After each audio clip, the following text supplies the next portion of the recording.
Welcome back to more Drift Garage, everybody. Today I am going to do an entire Season 2 video. I will start with the wheels because I ended up doing them lime green. As you can see, the car behind me is its finished product, but we'll start from the beginning and work up to this. This is episode 1 of Season 2 where I do the wheels green. Enjoy! Today we are working on the wheels. I got a set of 17 by 7, I don't know what brand, but I picked them up for fairly cheap, 60 bucks plus a old turbo, so I think that's a pretty good deal. These wheels will be going the toxic green that I always use. Engine Enamel VHT high temp paint, works really good and has great coverage. Also, on another note, this 2X Ultra Cover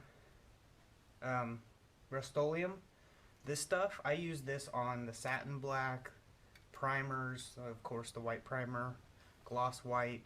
This stuff covers really, really well, and it's kind of thicker than normal spray paint, so it doesn't chip off as easy. It adheres really well to almost any surface. But I probably wouldn't try it on vinyl interior because that would just stay sticky. They make special paint for that. So that's what I use on almost everything I spray can. That's how I get such good looking vehicles, aside from the 240 because I didn't paint that one. I did the doors because I just replaced them, but the rest of it is not my spray can job. So I use that, and of course Purple Power is like one of the strongest cleaners that I've found for its price, and that cuts grime and oil and everything away really quickly. So I'll get started prepping these wheels up, and we'll probably see what they look like on the car afterwards.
Okay, for another little cool trick, I use glitter hairspray. I know it sounds weird, but it gives it like a glitter flake clear look to it, and then I'll clear over the glitter. This was like a couple bucks during Halloween. Got it for my daughter. Works pretty cool. You'd have to see the real results like up close. Camera just doesn't do it any justice, but you don't spray it directly on there. You just let the flakes fall down into the green. It's kind of cool. I'll show you.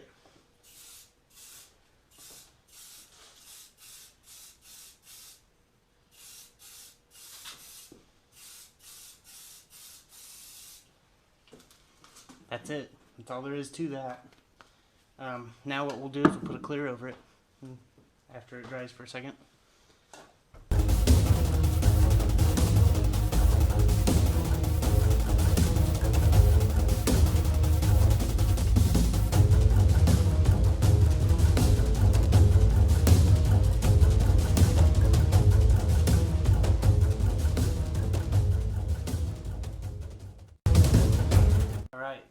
product should look something like that. I don't know that you can see the sparkle flake in it, but it does have sparkly, glittery look to it. Not necessarily a toxic look, but hey, I like it. This is one rim done. Now, I will be getting new tires. As you can see, these are a little bit bald. So it doesn't really matter if I got overspray on the rubber. The reason I taped it all off the way I did just now is to show you how I would normally do it if the tires were good. So with that being said, I'm going to get started on the other three, and then we'll see what they look like put on the car. So got them all painted, primed, sanded, painted, prepped, ready to go. They look pretty good. As you can see, look pretty nice. Actually looks pretty good on this car. Remember, the car will be going silver. I got all four done. This side you can't see because it's low lighting. But in the process of this, I found out that the lug nuts on here, they are not the right size for these studs, so they stripped out. Luckily, I went and got new lug studs, so I'm going to replace the lug studs because the wheel wobbles a little bit because they're stripped. The back had one strip, so I bought a total of 4. 3 for the front here, and then 1 for the back. But yeah, there it is. The tires are a little bit bald, but it drives a lot better with these wheels than it did with the other ones because the tires were a little trashed. This is the best tire out of them all. This one is obviously the worst. That one's pretty good. These were the steer tires, but you always want to make sure that you have good steer tires because in a drift, you want to have control of the vehicle, and steering is the way to do that. So I'm okay with these being bald in the rear because who cares, but the front, you definitely want to have steering. So, all right, well, that concludes season 2, episode 1. The wheels, that would be this episode we're doing now. Don't forget to like, subscribe, and share. Leave me some comments. Let me know what you think. Yeah, basically, I'll put some pictures in here of what it looks like with them on the car. And because I mean, you could barely see it because the lighting's so low. But I'll get some pictures added onto this, and yeah. So just stay tuned for more videos. Like I said, we're moving right now, so there will be videos coming soon. We should be moved here in a week or so, which is going to be awesome. We'll have a lot more videos coming out. But yeah, thanks for watching, everybody. Like, subscribe, and share, and stay tuned to more Drift Garage.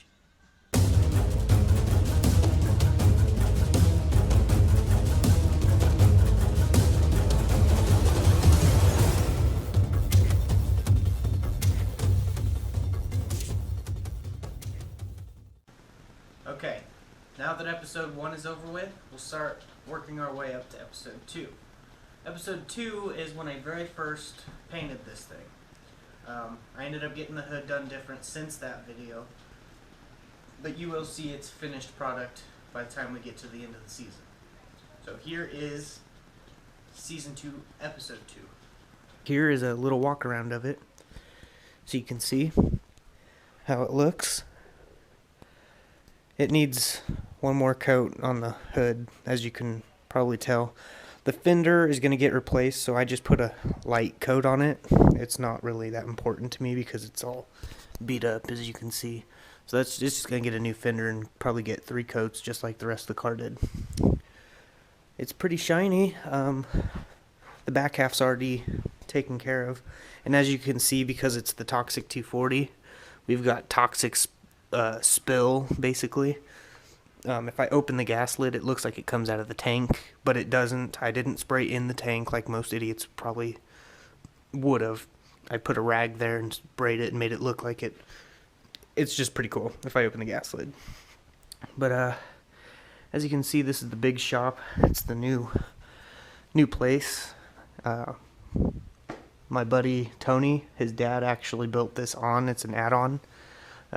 Put up a wall and everything. It's pretty nice. It's not really insulated, but it stays pretty warm in here, even when it's cold out. But yeah, here she is. she looks pretty good. I like how it looks. It's pretty shiny for not having clear coat because it's single stage. I thought about, you know, buffing it after it's fully cured just to see what I can get out of it shine wise. Here is the Toxic 240. It has come a long ways in such a short time. But like I said, it's not 100% done yet. We still have a little bit of work left to do. The paint job's probably at 90%. The reason I say 90 is because 5% the fender and then the other 5% the hood. So we'll be 100% once I get all that taken care of. I guess it wouldn't even be 5%, because I still have to account for the buffing. But it's pretty good. It's dry to the touch, but it's not 100% cured yet. But yeah, you will see videos shortly of this thing in action. We've been unpacking and getting everything situated everywhere else, so I haven't really had time to go out and get any videos. Plus, if you've ever seen the tires on these rims, it's pretty bald, and you have to have steer tires in order to drift. She's been sitting, but I drove her a few times since we've been here, just to kind of make sure to keep it running. Battery keeps dying because I haven't drove it very much. But there will be more videos coming really soon, so please stay tuned. Pretty nice. It turned out really good. It was just tractor paint, just white. Nothing special. I would have rather used the Rust-Oleum like I usually use, but I mean, I can't complain too much. It worked, looks good. I mean, it's got a pretty good shine to it. Eventually we're going to sand it down, use this as a base coat for our tractor paint out of a gun, and we're going to thin the layers out to make it even shinier. So Season 2, Episode 3 has to do with my dash cracks. Instead of fiberglassing the dash and wasting a bunch of money to go get a new dash, I decided to take advantage of the cracks in the dash by turning them lime green, glow in the dark. So they actually glow in the dark if you supercharge them with light. If you have a black light or a UV light, it charges them up really bright. Here's that, Season 2, Episode 3.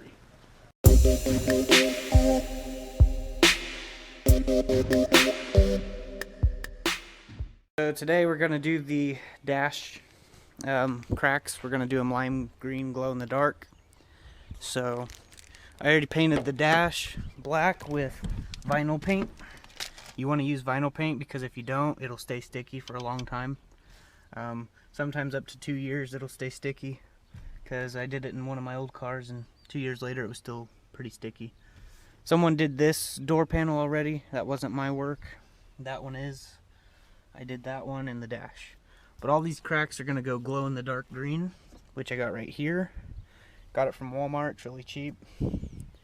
But the glow in the dark green, we'll just use these cheap paint brushes and paint in the cracks. I'll pour some in the old cap for the black, for the vinyl, and I'll get started doing that. So here we go.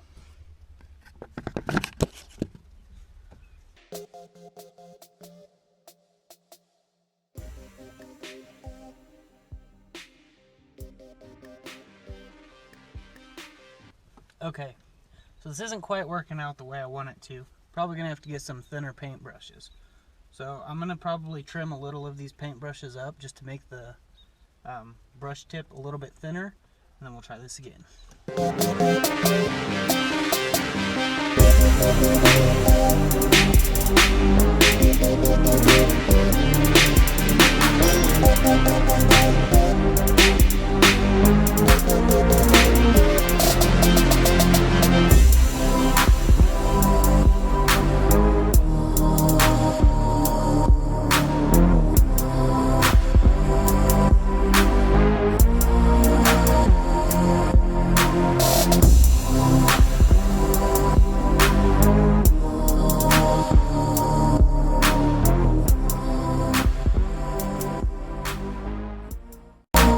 So far, this is what it looks like.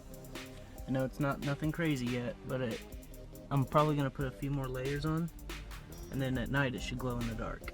So I'm gonna keep doing it.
Okay, now that it's in a more well-lit area, I'll show you what it turned out to be after I was done.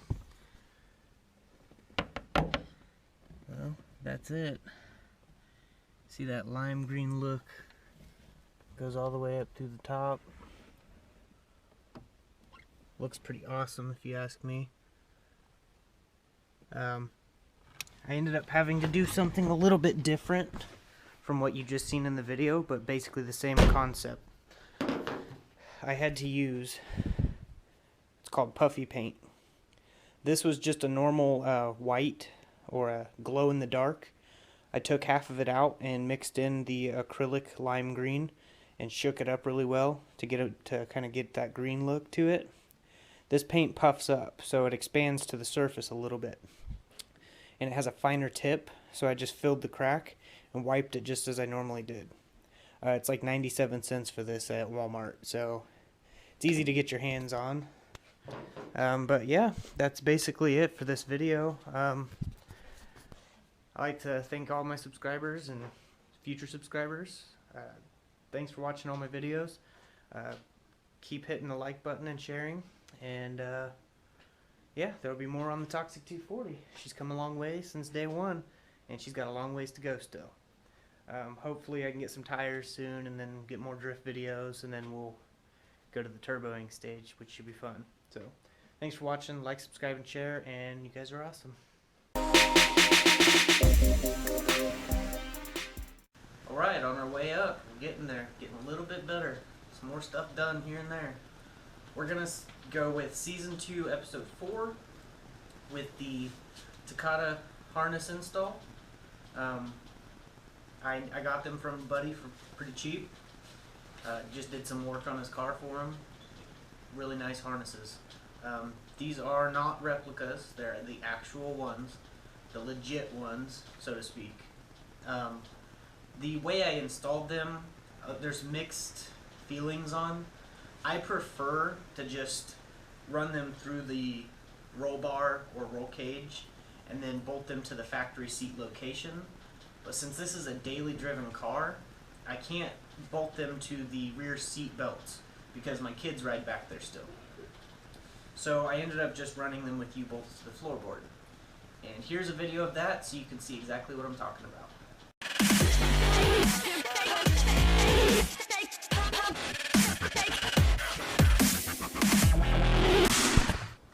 Hey everybody, welcome back to more Drift Garage. Today we're going to focus on the safety aspect of drifting and racing. I'm pretty sure a majority of you seen about Import Face Off. Jason Lumpkin, he passed away in his CRX. So it's got everybody kind of on high alert about safety, because if things had been done a little bit different, maybe he could have lived, but regardless, it's a pretty sad situation that happened. Lost another racer, but he's a good guy from what I heard. Seen his videos and his car, pretty nice setup. Not saying his setup was wrong in any way at all, but what we're going to do today is I got Takata harnesses from a buddy. Helped him work on his car, so he hooked me up. And these expire in 2019. They have an expiration date, so you need to look and pay close attention to that kind of stuff, like if you buy them off eBay, which these did come off eBay, and they're legit Takata harnesses. And you have to, if you don't have a roll cage, you can drill the holes in your floorboard or use at your factory seat mounting locations. But what I do is I went out and I bought some of these.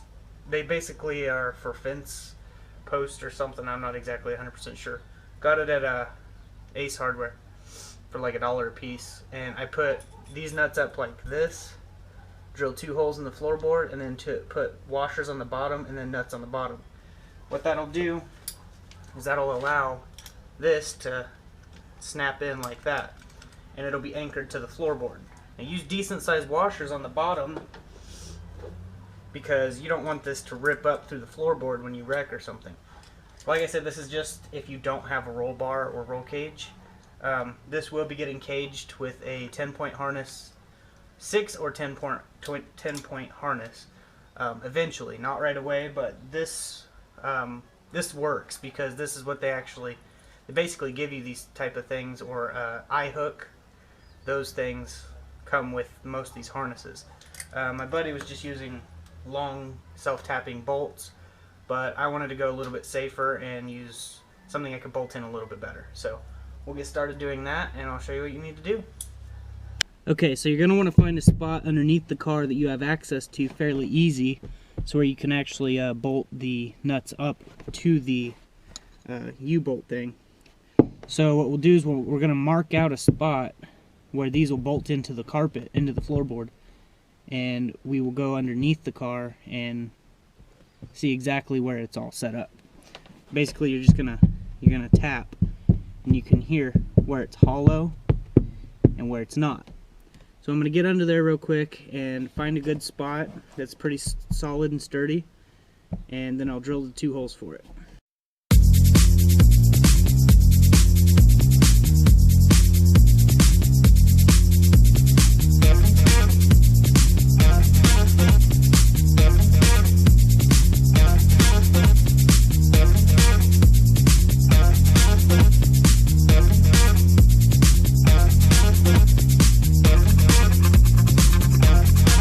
Okay, now that that part's done, they're both bolted into the floor really strong.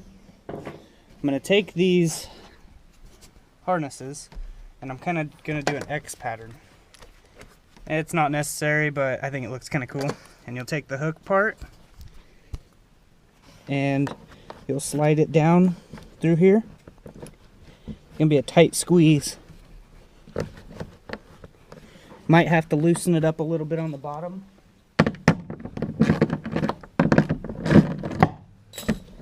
Now you got it through there. Now tighten it back up at the bottom. You'll just tighten it back up. Make sure it's nice and snug. You want this to be really important because this is your harness. This is what's keeping you safe. So then go through this one and do the same thing.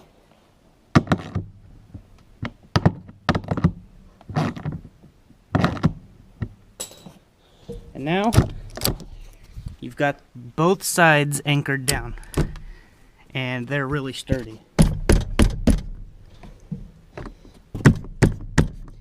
You want to make sure the safety latches are on.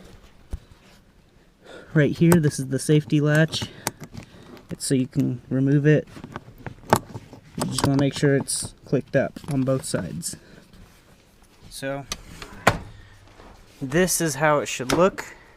Of course, you'll have to adjust them accordingly to your size, which mine will probably be a lot less than that. And then you'll work on the sides. Hey everybody, okay, the GoPro died, so sorry about that. Got both the hooks in real tight, nice and solid. They won't go nowhere. They have washers, lock washers, everything. You want to make sure when you remove the side lap belt. This one's basically just the lap belt that goes across to the side. It comes with a lock washer off of it. Use that one. You'll peel this carpet back, and this one is for the actual buckling system. You'll just run it through here, run it through the hole, and then you'll just shove the bolt through like this. You'll want to thread it basically get it all the way threaded through with the lock washer on. And then you'll want to basically just pull the belt through more. You'll bolt it in right where the factory belt was.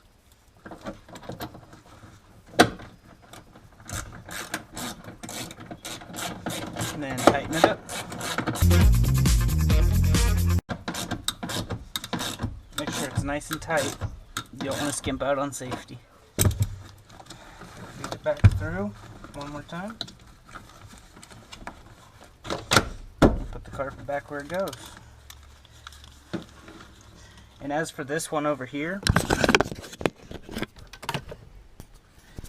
basically just slide it on to where the factory seat bolts in, and then the seat will bolt right back in. This bolt will go over and everything will tighten back down how it's supposed to. So I'll go ahead and get the seat back in and we'll see how it looks.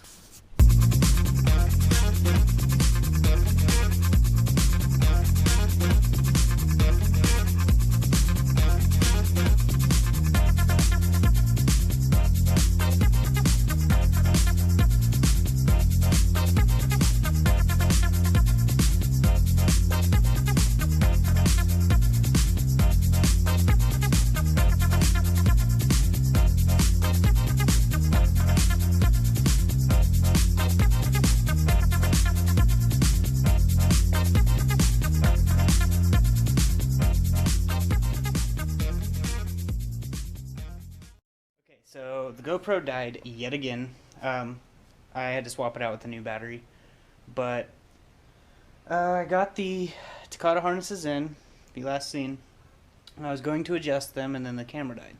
Well, I had my buddy Adrian come over, and he got in the back seat and adjusted them for me while I was sitting in it, and this is what they look like. Let me set the light down. Let me show you. Okay, so these basically just click in like so, and it looks like that with you strapped in. Then to release it, you just switch that over and switch it back. That'll release them. And with the tie downs installed, you can see how they look. Really solid, really firm. I did the other side too, and it's set up the exact same way.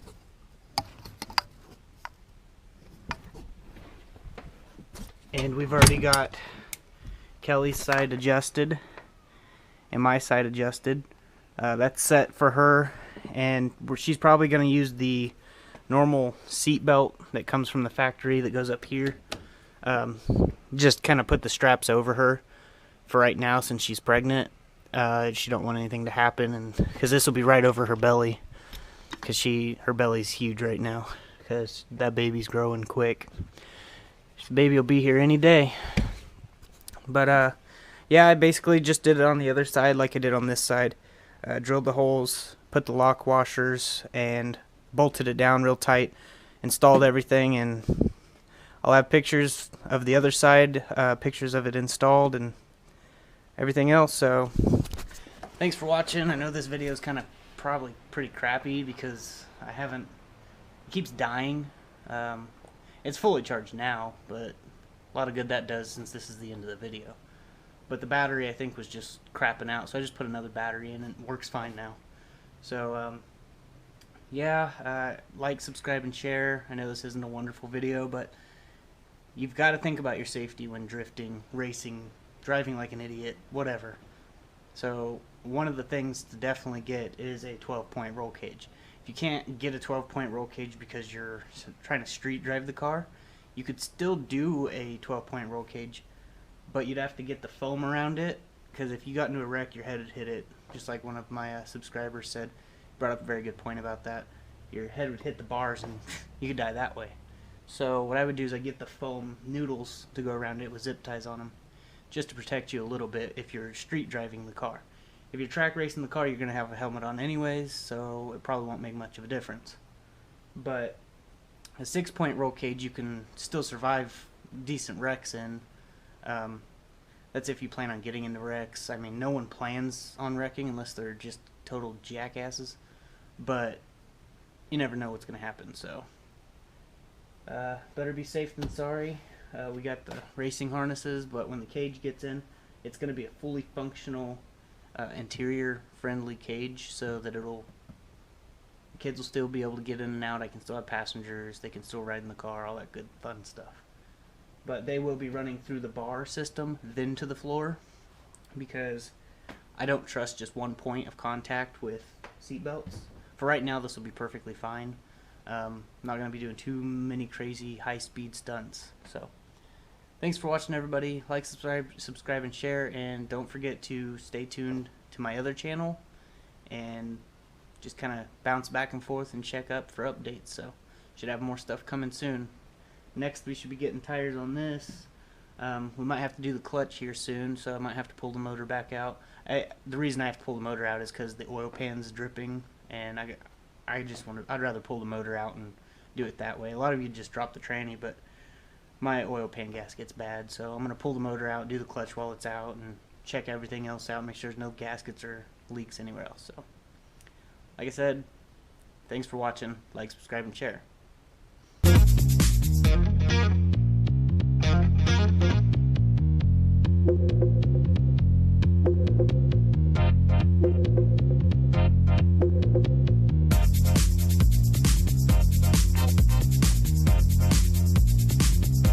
You see what I meant with the U-bolts, how in the bottom they run through the floorboard? I still have my factory seat belt that goes over the lap, or over your shoulder, so most of the time I use that on top of the harness just to have added protection. The lap belt part of the Takata harnesses are safe enough to use on a daily basis. Since everyone's kind of just like, that's really thin metal and whatever else, I mean, I understand where they're coming from, but I'm doing what I can right now. Once there's a roll cage, it'll roll through the cage, it'll loop around, and then it'll go to the floor again. This will help ensure that it's a really strong bond.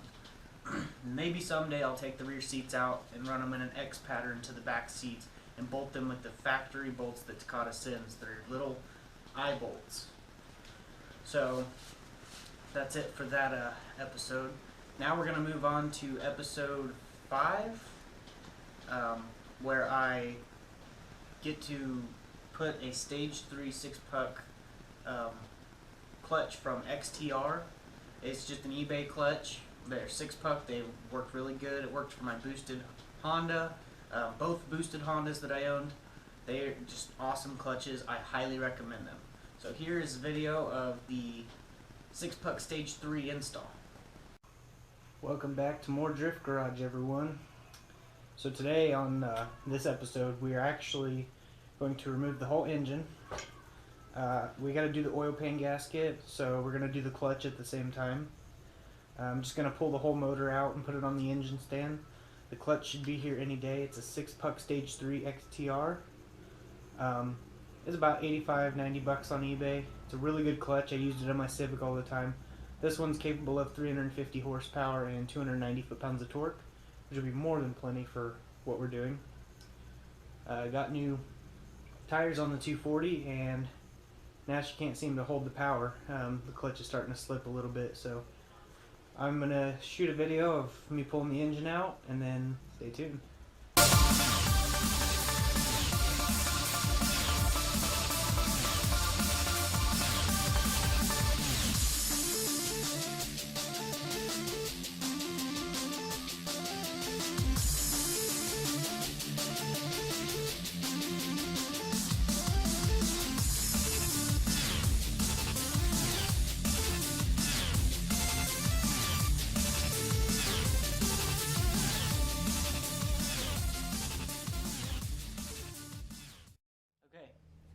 So we got it out.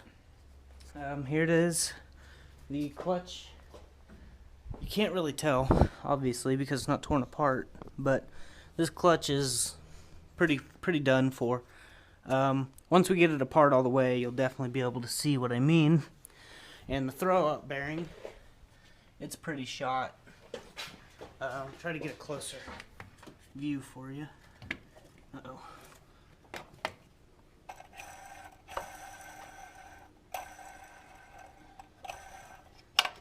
This throwout bearings, it's seen better days.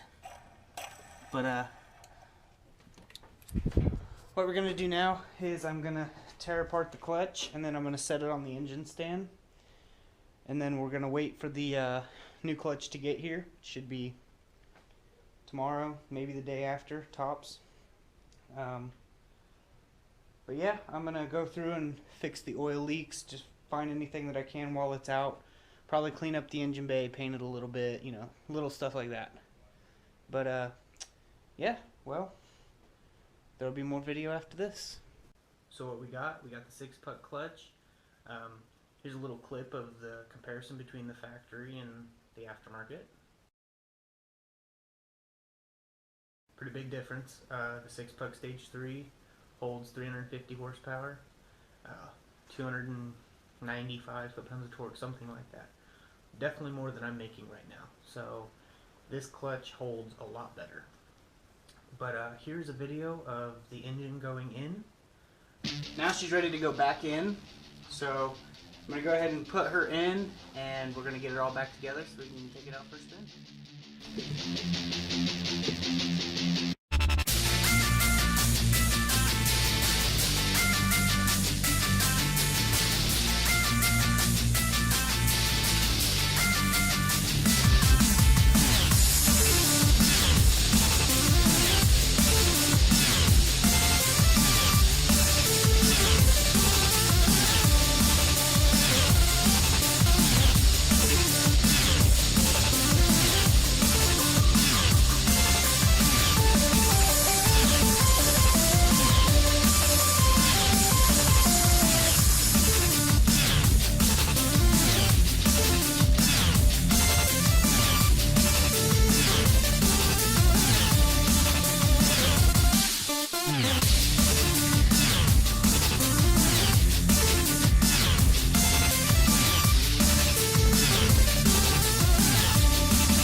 Motor stabbed, motor put in, running. Got the engine bay painted and cleaned up. It's black pearl flake now.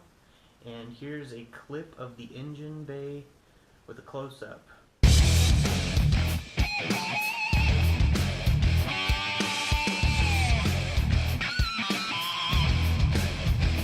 been a long time, don't know if I recognize you. All those good times slowly fading off behind you. It really has changed, hasn't it? Yeah, that black pearl matte looks so nice, and during the sun, it sparkles like crazy. It doesn't have a high gloss clear or anything over it. It's just the matte black pearl. Painted, cleaned the engine, replaced the oil pan gasket. Found a bunch of crap in the pickup tube. Really glad the oil pan gasket went out, because I wouldn't have found that and the motor would have blown. It was from the old timing chain guide. It had been chewed up. Well, all that went into the oil pickup tube. Would have caused the motor to blow if I hadn't caught it in time. I'm really surprised it hasn't, honestly, because it's been plugged up, I'm guessing, for a while. Has a brand new timing chain kit on it, so I'm not worried about that, but the old stuff would have caused a big issue. Well, got it running, took it out for a spin. Has so much more power.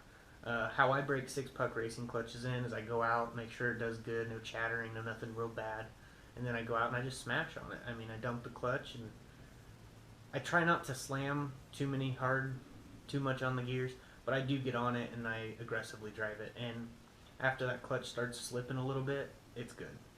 I know it doesn't sound good, but that's how it's always worked for me. It would slip a little bit, and then after I let it cool down, the clutch was broke in, never slipped after that.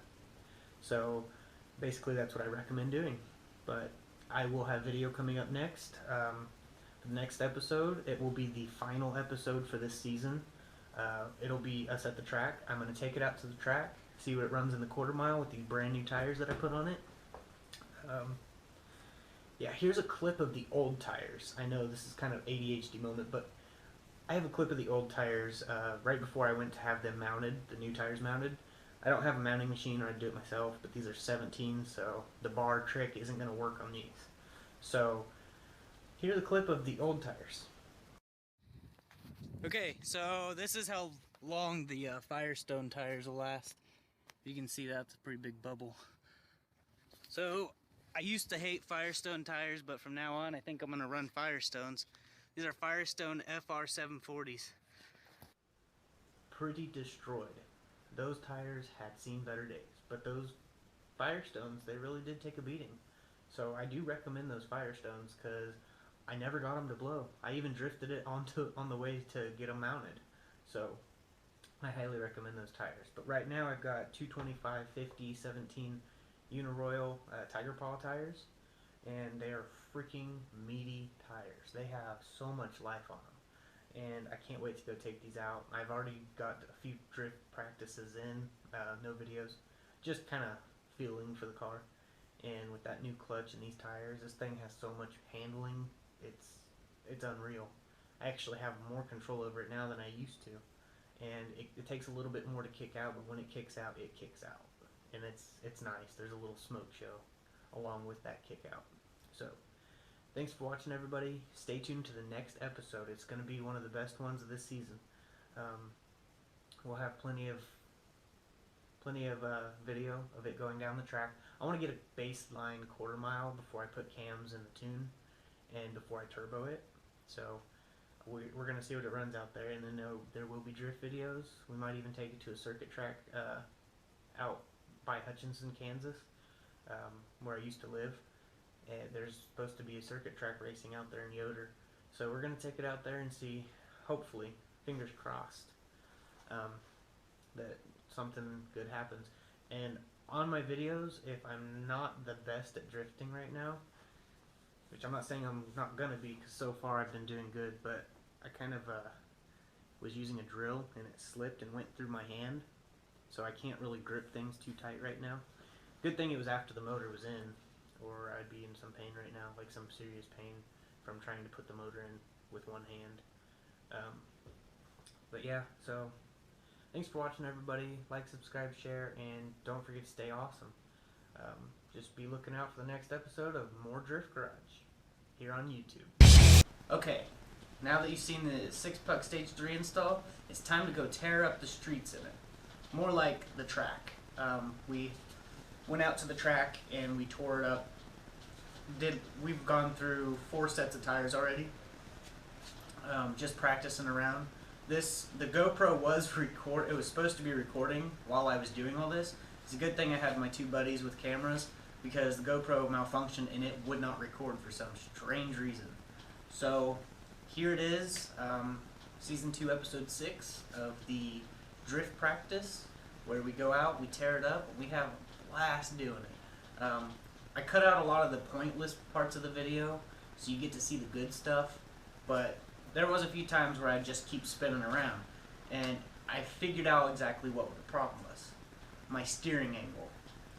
When it's wet out, it still drifts about the same. I don't spin around as bad when it's wet, but at the same time, my steering only allows me to pitch it so far. I only have a certain amount of degrees on my steering. So basically what we're going to do is we're going to get knuckles installed. But here's the video of that. Enjoy.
that was fun. I'm not gonna lie. This thing, it is an amazing car. We actually had overheating issues. The water pump ended up failing in that video, but I didn't keep that in there. You didn't see it or anything. But it didn't overheat on the gauge, but it did physically overheat. It started bubbling really bad and oozing out. So I ended up taking it home, putting a new water pump in. I didn't have a video on that. I'm sorry guys, but I'm gonna start doing my how-to videos incorporated into the More Drift Garage. Normally I separate that with the James D Guy channel. I put all my how-to videos on there, and I put all my action videos on here, or my progress build. But I'm gonna start incorporating everything together, and I'm gonna keep it simple, short, and to the point. So you guys get really good viewing, and it doesn't have to be boring. You don't have to just sit through it and be like, well, this sucks, get to the point. I'm going to get to the point, and I'm going to get to it quick and make it as painless as possible. So that's it for Season 2. Season 3 is right around the corner. We're going to start doing Episode 1 here shortly. We're going to take this back out to the track. We're probably going to go run it at the drag strip in Great Bend, where we're at. And you're going to see it run down the track a few times. I know it's a drift car, but I just want to see what it runs. Everyone here is all hyped about it, so I'm ready. I'm ready to do it. I'll try to get a video on what to expect at the drag strip and loading and everything you're going to need for a beginner, basically, to go out to the track and have some fun. We're going to try to get this, but before the end of the summer, we're going to try to get it to Kansas City, Topeka area. They have a drift track up there. We're going to try to get it trailered out there on a trailer and go tear it up on a real legitimate drift track so we can get some actual drift time in. Because spinning around and little drifts here and there is fun and all, but it's not drifting. It's fun. That's all it is. And this channel is about drifting, and I'm going to give you guys drift videos. So stay tuned. Be sure to check our Facebook page we now have. It's More Drift Garage. You can go www.facebook.com/More Drift Garage. That's us. Search it, like our videos and pictures we share, comment, send us messages, whatever you need, just let me know. It'll be either me, my buddy Kevin Saunders, or Tony. We will all be monitoring the page, giving updates. We share other people's pictures and videos, so go ahead and share your projects. I mean, you got a drift project going on, share it below. It's awesome. This video will be posted to that Facebook page, so don't forget to like, subscribe, and share, and just get our name out there. Eventually, someday, we might be big. Not quite as big as Drift Monkeys, but big enough. I would hope so. So, we're actually looking for a few drifters. If you are interested, please do message us on More Drift Garage on YouTube, on Facebook.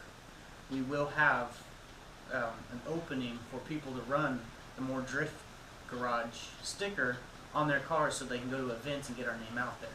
We only want some serious drivers, not some kids that take their Honda Civic and rip the emergency braking and say they're drifters, because we're not posers. I mean, you may think we are, but we're not. So stay tuned for more episodes, more videos, and visit our Facebook page. Thanks for watching, everybody. Stay tuned for More Drift Garage.